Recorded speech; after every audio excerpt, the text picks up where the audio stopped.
Yadav belt पूरे हरियाणा में कहीं न कहीं इस आंदोलन में साथ नहीं है। जाट और नॉन जाट की जो इस बीजेपी ने राजनीति की थी, आपने देखा होगा, उससे अभी तक ये यादव बाहर नहीं निकला है। आज भी वो ये समझ रहा है कि बीजेपी हमें बहुत कुछ देगी। अंधभक्त जिसे कहा जाता है, असली अंधभक्त अगर देखना तो अहिरवाल क्षेत्र में देखिए, सच्चाई है। मैं शुक्रगुजार हूँ जाट कौम के उन नेताओं के, जो खाप के जो लीडर हैं, मैं तो उनका धन्यवाद देता हूँ जो उन्होंने समाज को जोड़ के रखा। यहाँ पर कोई खाप नहीं है, कोई किसी की सुनने वाला नहीं है। आए दिन यहाँ इनकी जमीनें जा रही हैं, लेकिन ये उसी में खुश है। मेरी गाड़ी रुका के गालियां देते हैं कि आप हीरो के नाम पे कलम करो। साले तुम कौन से हीरो बताओ मुझे? जो तुम एक तुलाराम का नाम लेते हो, उन्होंने ठीक है लड़ाई लड़ी, उसके बाद तुमने कौन सी लड़ाई लड़ी? तुम्हें आज तक कोई एक चीज ऐसी बता दो जो तुमने लड़ाई लड़ी। तुम्हारे बगल के अंदर बावल गांव है जिसके अंदर धरना बैठ गया था, तुम्हारे गढ़ में, जिसको अहिरवाल का गढ़ कहते हैं, वहां पर भी मैंने देखा। मैं पंचायत में गया था, जाट कोई यादव नहीं था। ये भी इनको मैं चेतावनी देना चाहता हूँ कि आने वाले समय में कहीं ऐसा ना हो कि तुम्हारी कौम का नाम भी, जो आज तुम चिल्ला के कहते हो कि हम तुलाराम के वंशज हैं, हमने ये लड़ाइयाँ लड़ी, हमने वो लड़ाई, कहीं आने वाला वक्त या इतिहास तुम्हारे नाम को कहीं कलंकित ना कर दे। समय रहते जाग जाए, बेहतर रहे। इन्होंने रेल बेच दी, इन्होंने भेल बेच दी, इन्होंने BSNL बेच दिया, हवाई जहाज बेच दिया, लाल किला बेच दिया। अब बच गई कौन? हमारे पैरों के नीचे की जमीन। सिर्फ बंधुआ मजदूर बनाने की ये साजिश है, और बना ही दिया। अगर ये तो धन्यवाद देते हैं, पंजाब अगर दिन नहीं आता तब तक तो हम बन गए होते। अहिरवाल के अंदर एक सबसे बड़ा क्या रहा है, राजनीति के अंदर एक ऐसा घराना है तथाकथित जिसको राजा कहते हैं, जबकि राजा से उनका कोई ताल्लुक नहीं। आज ही मानते हैं? बिल्कुल, राजा से कोई ताल्लुक नहीं, कोई संबंध नहीं। राव तुलाराम की कोई औलादे ही नहीं थी, वो तो गोद आए हुए, तो गोद आए हुए का उस परिवार से मैं तो नहीं मानता कोई संबंध। एक इंद्रजीत की वजह से और रेवाड़ी के जो विधायक हैं कप्तान साहब, उसकी वजह से यहाँ कोई लोग उभर ही नहीं पाए। खासकर शाहजहाँपुर बॉर्डर पे कुछ लीडर बनने के चक्कर में कुछ लोग कुछ ज्यादा दिखाई दिए मुझे। ये सत्य है, 100% सत्य है। और मैंने भी उनको ये बात कहा कि यह जितने भी जो लोग आए हुए हैं, ये अपने दिल से आए हुए, किराए की भीड़ नहीं है। और अगर दी आप चाहें कि मैं इनका लीडर बन जाऊं तो आप नहीं बन सकते। ये कह रहे हैं जी विदेशों से फंड आ रहा है। अरे पूरी जिंदगी होगी तुम चिल्लाते चिल्लाते कि पैसा विदेशों में गया, पैसा विदेशों में गया, पैसा विदेशों में गया। अरे हमें तो खुश होना चाहिए विदेश का पैसा देश में आ रहा है। कोर्ट जो है, सुप्रीम कोर्ट का तो इसमें कोई रोल ही नहीं। सुप्रीम कोर्ट तो बगैर बात पंचायती बन रहा है। सुप्रीम कोर्ट ने कानून बनाए थे क्या? भाई हमने वोट दे के सरकार को चुना, तो हमारा सवाल सरकार से, हमने सुप्रीम कोर्ट से क्या लेना देना? तू कमेटी बनाए, कुछ भी बनाए, हमें उससे क्या लेना देना? तेरी कमेटी सरकार से पूछे ना, हमारे से क्यों आके बहस कर रही है? वीर अहीर निर्माण सेना जो है, निर्माण भी इसके इसीलिए नाम किया है कि जो पहले नाम था वीर अहीर जी हुआ करते थे। जो ये मुर्दे जो मर गए थे उनको याद दिलाने के लिए कि तुम वीर हो, उठो तुम, तो उसके लिए खड़ी कर रहा हूँ, एक प्रयास है मेरा। आप देख रहे हैं हरियाणा न्यूज 24, जहां हर खबर मिले सच के साथ। नमस्कार, स्वागत आपका हरियाणा न्यूज 24 पे। मैं हूं मुन्ना लांबा, मेरे सगी प्रिंस लांबा के साथ हम मौजूद हैं आज दारू अड्डा में और लगातार यहां कवरेज कर रहे हैं। मेरे साथ आप हम दिखाना चाहेंगे, आप देख के समझ गए होंगे मेरे साथ कौन शख्सियत मौजूद है। तेज बहादुर फौजी, और इनको पूरे हिंदुस्तान में ज़्यादा इनके बारे में नहीं बताऊंगा, आप सब जानते हैं इनको। तेज बहादुर मेरे साथ मौजूद हैं। तेज बहादुर जी, कई विषयों पे हम आज खास बातचीत करेंगे। सबसे पहले हरियाणा न्यूज़ 24 आपका बहुत बहुत स्वागत। आपका भी बहुत बहुत धन्यवाद। जय हिंद, जय जवान, जय किसान। तेज बहादुर जी बेबाक बोलते हैं, बार बार आपके साथ इसलिए हम बातचीत करते हैं। देखिए, आप भी सत्य को दिखाते हैं, वरना गोदी मीडिया बहुत है, आप देख रहे हो, उनकी औकात नहीं है कि इन तंबुओं में आ जाए। सच का आप साथ देते हैं, इसलिए हर कोई व्यक्ति आपका सम्मान भी करता है, वरना उनको गालियां भी मिलती हैं। तो सच्चाई का जो साथ देगा उसका सम्मान तो होता है। तो हम आपका भी बहुत बहुत धन्यवाद करते हैं जो आप इस सच्चाई को दिखा रहे हैं लगातार। तेज बहादुर जी, किसान सभी है, आज यहाँ कोई बिरादरी नहीं है, कोई जाति नहीं है, लेकिन फिर भी मैं आज खास आपसे बातचीत करूँगा। किसानों को हम एक बार हटा देते हैं, दूर कर देते हैं। आपको नहीं लगता यादव बेल्ट पूरे हरियाणा में कहीं न कहीं इस आंदोलन में साथ नहीं है? क्या लगता है, क्यों नहीं है, क्या वजह है? वो किसान नहीं है? देखिए, पंजाब में जो यादव हैं वो सरदार हैं। आपने देखा होगा टिगरी बॉर्डर पे आए हुए मिश्रा सिंह यादव वगैरह जो हैं, हाँ। तो वो तो साथ हैं, लेकिन हरियाणा में नहीं है। हरियाणा में जिस प्रकार से जो एक गुमराह किया गया था पीछे कि जाट और नॉन जाट की जो इस बीजेपी ने राजनीति की थी, आपने देखा होगा, उससे अभी तक ये यादव बाहर नहीं निकला है। आज भी वो ये समझ रहा है कि बीजेपी हमें बहुत कुछ देगी, उसकी आशाएं हैं। जबकि उन्होंने जितनी घोषणाएं की थी, यहाँ मोदी यहीं की देन है, इसी रेवाड़ी में सबसे पहली उसकी रैली हुई थी। इनको दिया कुछ नहीं, ना यादव को कुछ दिया ना जाट को कुछ दिया। लेकिन मैं शुक्रगुजार हूँ जाट कौम के उन नेताओं के, जो खाप के जो लीडर हैं, मैं तो उनका धन्यवाद देता हूँ जो उन्होंने समाज को जोड़ के रखा। यहाँ पर कोई खाप नहीं है, कोई किसी की सुनने वाला नहीं है। आए दिन यहाँ इनकी ज़मीनें जा रही हैं, लेकिन ये उसी में खुश है। अंधभक्त जिसे कहा जाता है, असली अंधभक्त अगर दी देखना तो अहिरवाल क्षेत्र में देखिए, सच्चाई है ये। क्योंकि मुझे भी गालियाँ देते हैं, मेरी गाड़ी रुका के गालियाँ देते हैं। आप बेबाक बोल रहे हो नहीं, मुझे और यादव के खिलाफ नहीं, तो बिल्कुल। देख लो आपको बहुत कुछ नहीं, मुझे सत्य को बोलने में कोई गुरेज नहीं। मेरी गाड़ी रुका के गालियां देते हैं कि आप हीरो के नाम पे कलम पकड़ो। साले तुम कौन से हीरो बताओ मुझे, ठीक है? जो तुम एक तुलाराम का नाम लेते हो, उन्होंने ठीक है लड़ाई लड़ी, उसके बाद तुमने कौन सी लड़ाई लड़ी? तुम्हें आज तक कोई एक चीज़ ऐसी बता दो जो तुमने लड़ाई लड़ी। तुम्हारे बगल के अंदर बावल गांव है जिसके अंदर धरना बैठ गया था, तुम्हारे गढ़ में, जिसको अहिरवाल का गढ़ कहते हैं, वहाँ पर भी मैंने देखा, मैं पंचायत में गया था, जाट कोई यादव नहीं था। इक्का दुक्का कोई एक दो आता है, बड़ी मुश्किल से। लेकिन ये भी इनको मैं चेतावनी देना चाहता हूँ कि आने वाले समय में कहीं ऐसा ना हो कि तुम्हारी कौम का नाम भी, जो आज तुम चिल्ला के कहते हो कि हम तुलाराम के वंशज हैं, हमने ये लड़ाइयाँ लड़ी, हमने वो लड़ाई, कहीं आने वाला वक्त या इतिहास तुम्हारे नाम को कहीं कलंकित ना कर दे। समय रहते जाग जाए, बेहतर रहेगा कि आप भी आए। मैं तो उनसे यही अनुरोध करता कि अभी भी समय है, आप ये ना समझें कि ये लड़ाई हमारी नहीं है। ये लड़ाई किसान अकेले की नहीं है, जहाँ तक मैं समझता हूँ। अगर किसान अकेले की लड़ाई होती तो गुड़गांव में इतना बड़ा धरना क्यों चल रहा है? क्योंकि वो लोग समझ गए, उनको पता है कि ये इन्होंने रेल बेच दी, इन्होंने भेल बेच दी, इन्होंने BSNL बेच दिया, हवाई जहाज बेच दिया, लाल किला बेच दिया। अब बच गई कौन? हमारे पैरों के नीचे की ज़मीन। सिर्फ बंधुआ मजदूर बनाने की ये साजिश है, और बना ही दिया। अगर ये तो धन्यवाद देते हैं पंजाब, अगर दिन नहीं आता तो अब तक तो हम बन गए होते। बिल्कुल। तेज बहादुर जी, प्रकरण काफ़ी लंबा आप देख रहे हैं, ज़्यादा हम इस पर बातचीत नहीं करेंगे। 1.5 महीने से लगातार चल रहा है और किसान सड़कों पे पड़े हुए हैं। तो आप जो यादव हैं, तो कभी आपने कोशिश नहीं की खापे बनाने की? जैसे हर बिरादरी में खापे हैं जो बड़ा फैसला करते हैं, कोर्ट से बड़ा फैसला होता है खापों का।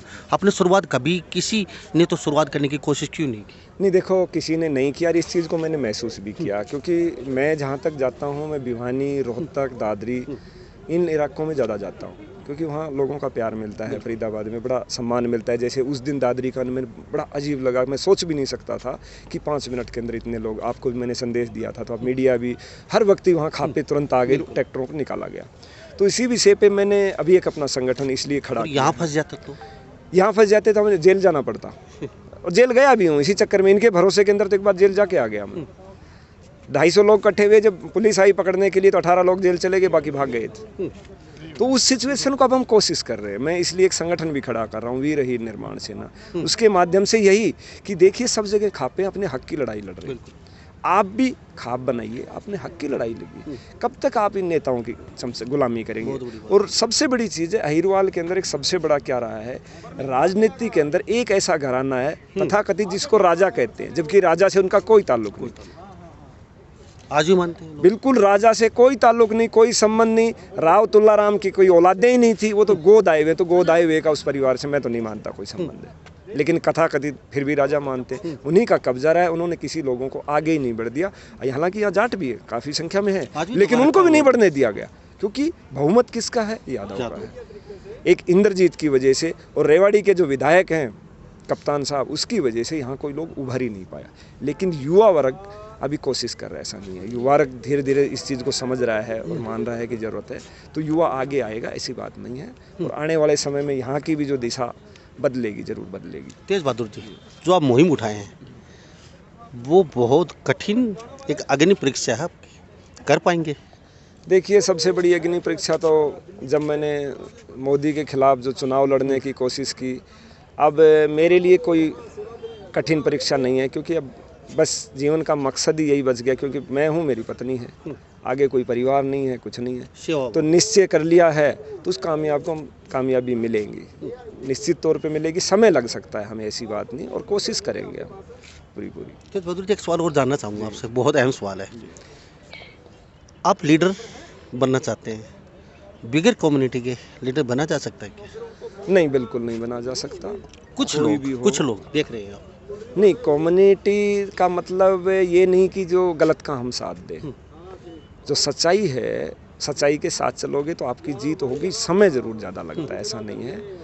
और हम तो कम्युनिटी यहाँ अगर दी मेरे साथ नहीं है तो यूपी और बिहार में तो आज किसान आंदोलन में एक आवाज़ के साथ कितने लोग आते हैं, बिल्कुल जी, मुझे पता है। और मैं कोशिश भी कर रहा हूँ, अगर दी आंदोलन लंबा चला तो मैं इलाहाबाद और लखनऊ और बनारस यूनिवर्सिटियों से 50,000 जो युवा वर्ग है, अभी क्योंकि किसान नेताओं ने युवाओं के लिए मना किया कहीं उगर ना हो जाए। मेरी जब चर्चा हुई थी, मैं पलवल बॉर्डर और गाजीपुर बॉर्डर पे गया था कि अगर दी आप चाहें तो हम यूनिवर्सिटी के युवा जो आने को तैयार हैं उत्तर प्रदेश और बिहार के, तो बाद में अगर दी ज़रूरत पड़ी तो हम उनको भी लाएंगे और उनका सहयोग भी लेंगे, युवा वर्ग को भी लेके आएंगे। इस किसान आंदोलन में खासकर शाहजहाँपुर बॉर्डर पे कुछ लीडर बनने के चक्कर में कुछ लोग कुछ ज़्यादा दिखाई दिए मुझे, लीडरशिप मैं करूं, ये और उनके साथ कुछ कम्युनिटी ना कुछ लोग मुझे दिखाई दिए। हम किसी का नाम नहीं लेंगे, फिर भी आप समझ गए होंगे। बिल्कुल मैं समझ गया आपका इशारा, और ये सत्य है, 100% सत्य है। और मैंने भी उनको ये बात कहा कि यह जितने भी जो लोग आए हुए हैं ये अपने दिल से आए हुए, किराए की भीड़ नहीं है। और अगर दी आप चाहें कि मैं इनका लीडर बन जाऊं तो आप नहीं बन सकते। हम जब यहाँ आते हैं, यहाँ आपने देखा होगा जितने भी लोग हैं, बुजुर्ग हो चाहे जवान हो, आपने थोड़ी देर पहले राजू भाई का इंटरव्यू लिया, कोई अपने आप को लीडर नहीं मानता, वो वही कामयाब है। अगर दी आपने लीडर बनने की कोशिश की तो एक कमेरा वर्ग है, किसान आपको कूट कूट के मार देगा यहाँ। मार देगा, सही बात। सच्चाई, क्योंकि ये अपने हक की लड़ाई लड़ने आया है, यहाँ कोई राजनीतिक अखाड़ा नहीं है और लीडर बनना भी नहीं चाहिए। मैं तो ये कहता हूँ ये सबकी लड़ाई है। मैं भी किसान हूँ, मेरी भी अपनी ज़मीन है, मैं अपनी ज़मीन बचाया हूँ, मैं इनका साथ थोड़ी ना देने आया हूँ। मैं अपनी ज़मीन बचाने के लिए आया हुआ हूँ, तो हर व्यक्ति अपनी अपनी ज़मीन बचाने के लिए आया हुआ है, अपना हक मांगने के लिए आया, तो लीडर का क्या काम है। और आज कंडीशन देख रहे हो कि वहाँ संख्या क्या आप देख ही आए होंगे, गए थे दिन के अंदर, अब कितनी संख्या बची है, और शायद कुछ दिन के बाद में वो और भी ख़त्म ही हो जाएगी। क्योंकि राजनीति से तो लोगों ने कांग्रेस को भगा दिया, एक विश्वास छोटा सा जगह था बीजेपी के ऊपर, आज बीजेपी ने धोखा दे दिया, तो राजनीति के नाम से तो आज लोगों को नफरत हो चुकी है। आने वाला दौर आप देखिए, ना बीजेपी रहेगी ना कांग्रेस रहेगी, तीसरा ही कोई विकल्प आएगा। ये जो माहौल चल रहा है, क्योंकि जन क्रांति का मतलब यही भगत सिंह ने कहा था कि अमूल चूल में बदलाव, और हम भी यही चाह रहे हैं कि ये तीनों काले कानून वापस होने के बाद, एमएसपी का गारंटी मिलने के बाद, ये तो मिलेगा निश्चित है हमें, क्योंकि ऐसा आंदोलन नहीं देखा, ना ही होगा, उसके बाद भी ये लोग चुप नहीं बैठेंगे, और लड़ाइयाँ भी बहुत बाकी है। अमूल चूल में बदलाव होगा ही होगा, ये देश का इतिहास रहा है, इस भारत देश का। आप देखते जाइए आने वाले समय के अंदर बहुत कुछ बदलाव होंगे। इसको रोकना और हिस्से में कितना फ़र्क है, वो चीज़ हमें, मैं कहता हूँ मैंने अपनी ज़िंदगी में ऐसी ऐसी चीज़ें देखी कि इतना सेवा भाव मैंने आज तक नहीं देखा। मैं तो सोच के ताजीब करता हूँ, ये लोग अपनी लड़ाई लड़ने आए कि दुनिया का पेट भरने के लिए आए। एक साथ में ये भी चीज़ है, दिल्ली के अंदर आप जब जाओगे, आधी दिल्ली वहीं खाना खाती है, आधी दिल्ली का पेट भर रहे हैं ये लोग, और कहाँ से अपना मेहनत का कमा के लेके आए, अपने हक की भी लड़ाई लड़ने आए, साथ में आधी दिल्ली को खाना। सेवा भाव सीखे तो पंजाब के लोगों से सीखे, सेवा कैसे की जाती है, शायद इस धरती पे कोई नहीं कर सकता। जहाँ कोई पक्षी, कोई कीड़ी भी नहीं पहुँच सकती, वहाँ ये लंगर लेके पहुँच जाते हैं। मैं कह रहा हूँ कि यही वजह है कि ये कामयाब हुए हैं। आगे खासकर युवा वर्ग को मैं तो कहता हूँ, हर हिंदुस्तान के हर युवा को एक बार ज़रूर आना चाहिए। एक बार आके आप चाहे 1 घंटे आधे घंटे देख के जाएं, यहाँ से लेकर आप आखिरी तक। जब मैं यहाँ के अपने क्षेत्र के जब लोगों को लेके गया पहली बार, जो विरोध कर रहे थे, मैं उनको लेके गया जानबूझ के टिकरी बॉर्डर पे। जब उनको हर जगह हाथ जोड़े, आओ जी लड्डू लो, आओ जी चाय लो, आओ जी मूँगफली लो, गुड़ लो, पूरे रास्ते में उन्होंने यही रखा, यार ये लोग इतने अच्छे लोग हैं। मैंने कहा इससे अच्छे और भी हैं आगे अंदर जब जाएंगे। तो वो लोग उस दिन से लगातार, आज कम से कम उन्होंने 2000 लोगों को इस आंदोलन से जोड़ा है, और वो जाते हैं गाड़ी भर के, उनको भी दिखा के लाते हैं। तो ये मैं तो कहता हूँ कि पूरे हिंदुस्तान के जो भी देख रहे हैं और जो सुन रहे हैं, कि एक बार आप आके देखिए। जो आपके दिल में एक भ्रम पैदा किया है गोदी मीडिया के माध्यम से, ये वो लोग हैं, ये वो लोग हैं। फिर दूसरा एक देखिए, सबसे बड़ी चीज़ इस आंदोलन, ये कह रहे हैं जी विदेशों से फंड आ रहा है। अरे पूरी ज़िंदगी होगी तुम चिल्लाते चिल्लाते कि पैसा विदेशों में गया, पैसा विदेशों में गया, पैसा विदेशों में गया। अरे हमें तो खुश होना चाहिए, विदेश का पैसा देश में आ रहा है यार, बगैर मेहनत और बगैर उसके देश में ही तो आ रहा है, बाहर नहीं जा रहा। बड़ी खुशी होनी चाहिए हमें तो, कम से कम दूसरे देश का पैसा आंदोलन के बहाने या किसी देश में तो आ रहा है। और फिर रही बात भेज कौन रहा है, हमारे परिवार के सदस्य हमारे लिए नहीं भेजेंगे तो किसके लिए भेजेंगे? वो इसी दिन के लिए तो कमाते हैं। इसी माँ बाप ने उसको पैदा किया, पढ़ाया लिखाया, उसको इस लायक बनाया कि बुरे वक्त में काम आए, तो वो आज उसकी मदद कर रहा है, तो इसमें कौन सी बड़ी बात है? तेज बहादुर जी, कल 15 तारीख है, किसानों की मीटिंग होनी थी, शायद ही नहीं होगी जहाँ तक मेरा विचार है, क्योंकि कमेटी गठित कर दी है। वो कमेटी के पास किसान जा नहीं से रहा, क्योंकि किसान कह रहे हैं कि जो 4 वकील हैं वो हमेशा से खिलाफ रहे हैं इस हमारे, तो हम उनको मानते नहीं कमेटी को। तो शायद कल मीटिंग हो या हो, क्या लगता है कल हो जाती है तो क्या क्या रहेगा? देखिए, किसानों ने तो मीटिंग के लिए मना नहीं किया, किसान तैयार है। अब सरकार अपनी तरफ से पीछे हटती है तो किसान क्या करे? सरकार और ये कोर्ट जो है, सुप्रीम कोर्ट का तो इसमें कोई रोल ही नहीं है। सुप्रीम कोर्ट तो बगैर बात पंचायती बन रहा है। सुप्रीम कोर्ट ने कानून बनाए थे क्या? तो सरकार ने गेंद सुप्रीम कोर्ट के पाले में डाल दी। नहीं, पहली बात तो ये क्यों हो जाए, सुप्रीम कोर्ट ने कानून नहीं बनाए। बिल्कुल भाई, हमने वोट दे के सरकार को चुना, तो हमारा सवाल सरकार से, हमने सुप्रीम कोर्ट से क्या लेना देना? तू कमेटी बनाए, कुछ भी बनाए, हमें उससे क्या लेना देना? तेरी कमेटी सरकार से पूछे ना, हमारे से क्यों आके बहस कर रही है? तो हम क्यों जाएं कमेटी? हमारा क्या हक है? भाई, हमने तो उसके पास जाएंगे ना जिस सरकार को हमने चुना, जवाब हम उसी से मांगेंगे। सुप्रीम कोर्ट के जज साहब को हमने नहीं चुना, कमेटी को हमने नहीं चुना, या हमारी चुनी हुई अगर दी कमेटी कोई हो तो हम कमेटी से बात करें। आप अपनी मर्जी से कमेटी बना दी, हमने उससे क्या लेना देना? आप अपनी बनाइए कमेटी, रखिए, सरकार से पूछिए जो पूछना है। तेज बहादुर जी, कभी यादव भी देख रहे हैं, कौन से वो आप बना रहे हैं दोबारा से पता चल जाए? मैंने वीर अहीर निर्माण सेना जो है, निर्माण भी इसकी इसीलिए नाम किया है कि जो पहले नाम था वीर अहीर जी हुआ करते थे, जो ये मुर्दे जो मर गए थे उनको याद दिलाने के लिए कि तुम वीर हो, उठो तुम, तो उसके लिए खड़ी कर रहा हूँ, एक प्रयास है मेरा। और हमारा यही है कि समाज जो आज बिखरा पड़ा है, जिस प्रकार से आज जो हालत देख रहे हो, हालांकि यूपी बिहार में जागरूक हैं, लेकिन यहाँ कंडीशन कुछ ज़्यादा ख़राब है, तो हमें समय लगेगा। एक यथाकथित जो राजा लोग हैं ऐसे नहीं चलने देंगे, लेकिन कोई बात नहीं, इनसे भी लड़ेंगे, देखेंगे, और एक दिन जीत सच्चाई की होगी, आप देखते जाइए। धन्यवाद। थैंक यू साहब, धन्यवाद। तो हमारे साथ ये तेज बहादुर जी बने हुए थे, बेबाक तरीके से बातचीत की है। इन्होंने कहा कि एक दिन बदलाव ज़रूर होगा और उस बदलाव में लगे हुए हैं, और हमारी बिरादरी को भी कहीं ना कहीं हम संगठित करने का काम करेंगे। तो सभी इन बातों के साथ मैं मुन्ना लांबा, मेरे सहयोगी प्रिंस लांबा के साथ हरियाणा न्यूज़ 24। नमस्कार, जय हिंद। आप देख रहे हैं हरियाणा न्यूज़ 24, जहां हर खबर मिले सच के साथ।